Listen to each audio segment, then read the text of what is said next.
about a situation now with Negro League baseball statistics being incorporated into Major League Baseball. Some say it's a long time coming, but Ken, it doesn't come without controversy as well. No, there are a lot of people who have questions about the league's decision to incorporate the Negro League stats. And the way I started my column today, Alana, is by saying to all those questioning the legitimacy of incorporating the Negro League statistics into the Major League official records, I asked this question. How legitimate were the statistics pre 1947 when Major League Baseball was essentially an all white men's club? Now, I understand that it was jarring for a lot of people, even myself, to see Josh Gibson suddenly atop the leaderboards in many categories, but it was even more jarring when MLB did not recognize the Negro Leagues as fully as they should. And starting in 2020, that changed. They recognized the Negro Leagues as a major league. And now that you have this taking place, with the statistics becoming an official part of baseball's history, it opens up people's eyes a little bit. And it makes you want to wonder, or makes you think about, okay, what was Josh Gibson really like? It sparks your curiosity. And I know people will say, well, hey, come on, you can't compare those statistics to Major League statistics. Whoa. Statistics always, in this game's history, have been an apples and oranges situation. You can't compare a lot of different things. Some would say you cannot compare Barry Bonds' home run record to Hank Aaron's home run record because of the steroid era that Bonds was involved in. There was the steroid era. There was the dead ball era. There are seasons that have been shortened. There are all kinds of disparities that have taken place over the years. I refer to a couple more in that column I wrote today. So this is a matter of righting a past wrong. It's a matter of acknowledging 2,300 players who were major league caliber players. And to me, it's a great thing for the game. It enhances the game's history, and we go forward now with all of these players in the same mix.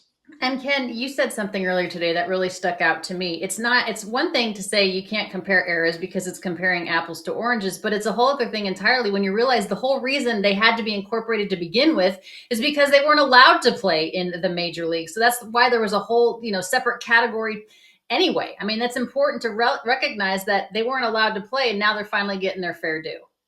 Well, that's really important. That's the genesis of this whole thing. That until 1947, baseball prohibited blacks, people of color, from participating and playing in Major League Baseball. That's why we have this situation. So if you're going to talk about it and criticize the statistics and all the things that MLB might be doing, whoa, let's go back to the beginning. Let's go back to the source of the original problem, which was these players were excluded. These players had to barnstorm and find ways to make money because they were excluded. It's a whole situation that was an ugly part of this game's history. Now, can MLB, by incorporating these statistics, make it all go away? No. And no one should forget why these statistics were created in the first place, because these players were not allowed to play in MLB. So the whole thing is an important part of the game's history. The exclusion, yes. The performances as well by the Negro Leagues players. And now we've seen Negro Leagues players honored in the Hall of Fame. Now we get them to be officially recognized statistically. It is a great day, a long day coming for MLB. I certainly cannot understand what it's like to be an African American baseball player, but I did have a interesting text conversation, Ken, with an African American male who is very, very knowledgeable when it comes to the sport of baseball. And he said that he did not like the incorporation of the Negro League statistics into Major League Baseball statistics because, in his words, it is whitewashing history. I mean, this is a person that I have a tremendous amount of respect for. And it was an interesting take from an African American male who loves the sport. What is your take on that sort of criticism of this? I've heard that too, Alana, and it's a fair point. And it's a reasonable concern as well among African Americans and blacks who are looking at this and saying, whoa, whoa, whoa, MLB is trying to make this all go away. I get that. It is a complex question without an easy answer, because certainly there is an aspect to this. And as I wrote today, any celebration of this should be muted because of the history. But at the same time, the idea that the statistics should remain separate, that bothers me too.